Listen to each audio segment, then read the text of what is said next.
For the love of football. It's time for victory. We making history. We the new big thing, ain't no mystery.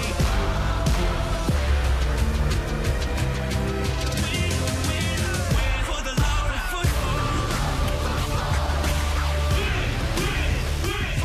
It's all for the love of football, and on Saturday, day one, there was a whole lot of love going on around this country for the XFL, but this is day two. Welcome to the XFL Pregame Show, live from XFL headquarters. I'm the coach, and this is Alyse, Ashton, and what a day, we had on Saturday. It was fun football, Coach. I felt like it was playoff high-stakes football, and today we have two more big matchups coming to you from MetLife Stadium, the home of your XFL New York Guardians against the Tampa Bay Vipers on Fox at 2 p.m. Eastern, and then the St. Louis Battlehawks and Dallas-Renegades square off on ESPN at 5 p.m. Eastern.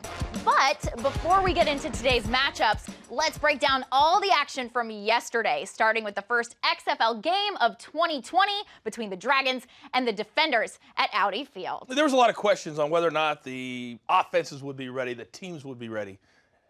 Those questions answered. Roll it. Here we go. Seattle, a long trip for week one, all the way to the nation's capitals. Silvers on one side, Cardell Jones on the other. The very first score of the game, well, that goes to Seattle. Brandon Silver's Austin Proehl, the son of former NFL wide receiver Ricky Proehl. And just like that, the Dragons on top. Let's stay in the first quarter. Elijah Campbell. Oh, that's a block punt. Pick it up. Scoop, score, all in one motion. Jonathan Celestine for the touchdown. Then, how about a little double reverse pass? Remember, double forward passes are legal in the XFL too. This one to tight end, Curry Lee, his only catch of the game, and a win for a 40-yard touchdown. At the half, DC in the lead. Let's go. Brandon Silvers. Boy, you think that he feels comfortable with Austin Proehl? I think so. Finds the wide receiver, couple of moves, down the sideline, touchdown! 57 yards. Silvers, 21 of 40, 217, 3 scores. But this is about Cardell Jones, the former standout from Ohio State, won a national championship, throwing dimes. This one to Rashad Ross. Cardell Jones, 16 of 26, 291, 2 scores, no interceptions. Silvers, not so lucky. This one going back to the house.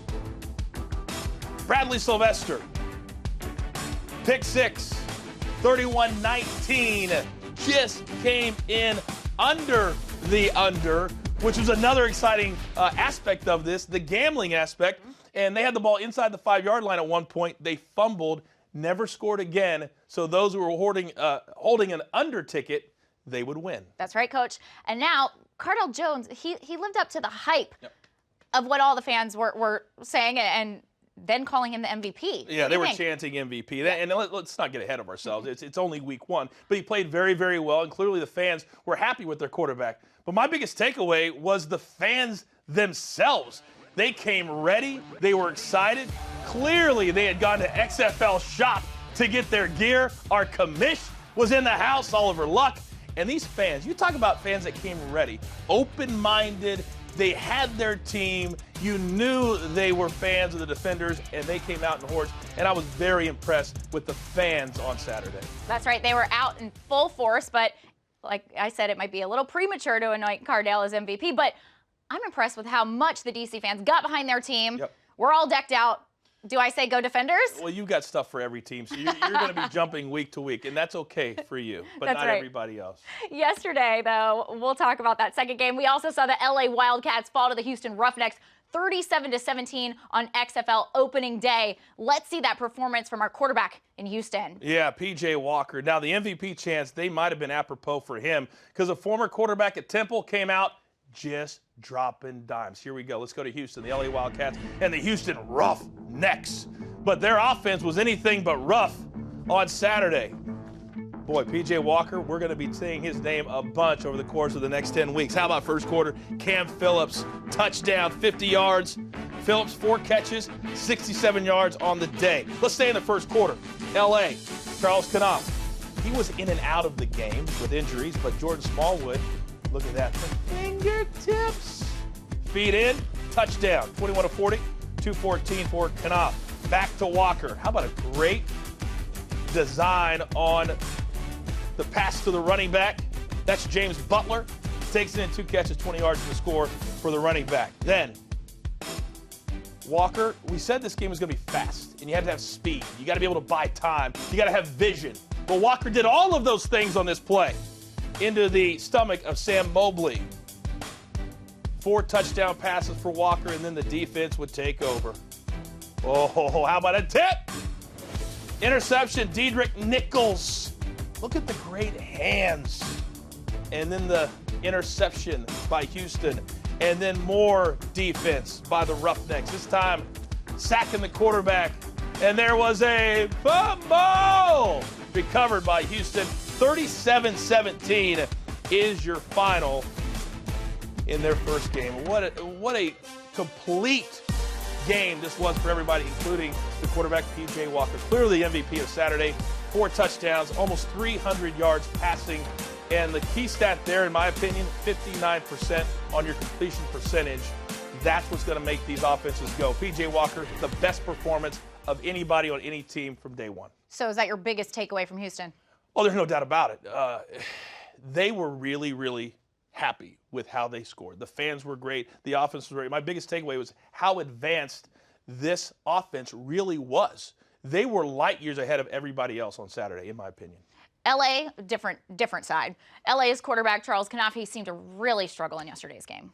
He struggled, but the whole team struggled. But also the head coach, Winston Moss, after the game, he kind of summed it up very, very well. He said this, and I want to make sure I get it right. Quote, "This was our first test. We failed. I'm going to get on that plane. I'm going to find guys who want to play ball and hate losing as much as I do." Translation, there's going to be some players that are on this plane right now that will not be playing next week. In fact, won't be on the team. You can't give weeks away. Your effort has to be there from day one. It's only 10 games, not 16. So you got to be ready from the jump, and I don't think that they were, and their head coach says that they weren't.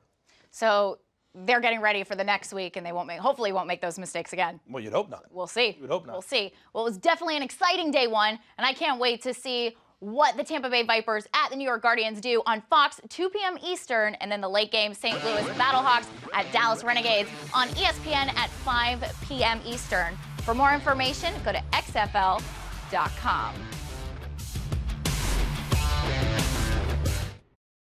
This is your game day fit. This is your I'm not leaving the house today gear. This is not your proof and not your same old swag. This is for the love of football. Gear up at XFLshop.com. The XFL pregame continues. Coach and Alyse, and we're now looking forward to today. 2 epic battles. First, the Tampa Bay Vipers and the New York Guardians live from MetLife Stadium. And speaking of today's game, let's check in with our own Andrew Brill, who is coming to us from the New York Guardians team hotel. Hi, Andrew. Thanks, Alyse. I'm here at the Guardians Hotel where these guys are ready to go. They tell me they're anxious to get this one started because they know the odds makers have made them the only home underdog in the first week of the XFL season. Now, head coach Kevin Gilbride has his offensive players ready to rock and roll. Expect them to pound the rock with Tim Cook and Darius Victor, then let Matt McGloin use some play action to get the ball downfield to his playmakers. Defensively, Coach Jim Herman believes he's got the big guys up front to stop the run, make Aaron Murray and the Vipers one-dimensional, then use his secondary, which he believes can cover one-on-one, so he can send extra guys at the quarterback. These guys are ready to go. They tell me they've had a very good breakfast, but they're looking forward to lunch because Viper is on the menu. From the team hotel, I'm Andrew Brill. Back to you guys in the studio.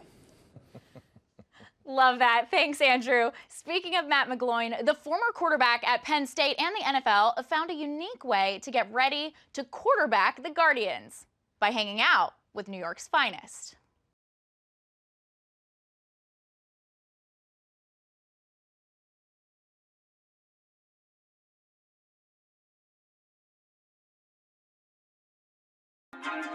One-on-one in or no? Huh? Sit. Yeah, that's it there. Oh, right there. Woo! Oh, let's go. Had the opportunity to come out here today and, meet a bunch of guys from the New York Police Department finest football team. What we do as football players is easy compared to what they do every single day.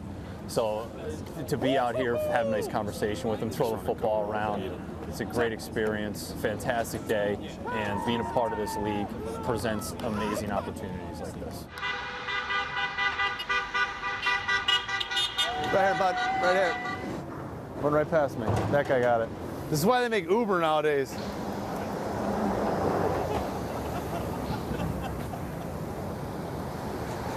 That's how you do it. I wasn't heavily recruited coming out of high school, so I had limited options. And Penn State was, a school that wanted me to be a part of their team. It was a great opportunity there. Just took it one day at a time.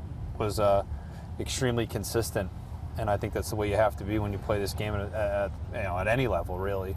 But now, to have this chance here with the XFL is definitely a fresh start for me. Very cool. There are no better teammates to have than New York's finest. Now, as far as the game goes today, there is no harder job in sports than to play quarterback for a New York football team. Right. Matt McGloin's done it before in the NFL. He's played big-time college football at Penn State. If anybody can do it, start a new team in the Big Apple, well, it's Matt McGloin. But that's today, 2 p.m. Eastern time on Fox. We have another game later today, 5 p.m. Eastern on ESPN. St. Louis Battlehawks facing off against the Dallas Renegades at Global Life Park in Arlington, Texas. So let's check in with Zan Piarli at the St. Louis Battlehawks Hotel. Hi, Zan.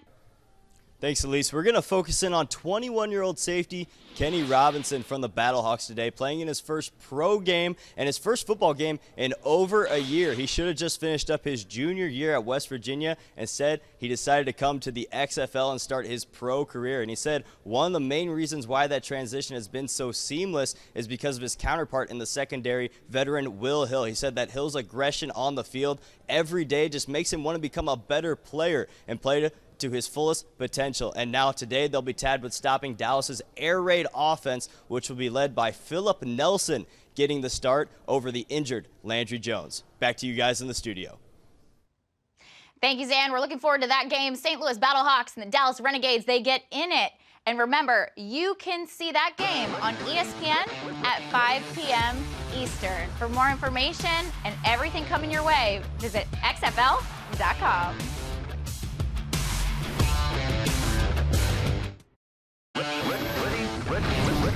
This is behind the scenes, up to speed, in the game, and on the go. You follow? This is for the love of football. Follow, download, subscribe.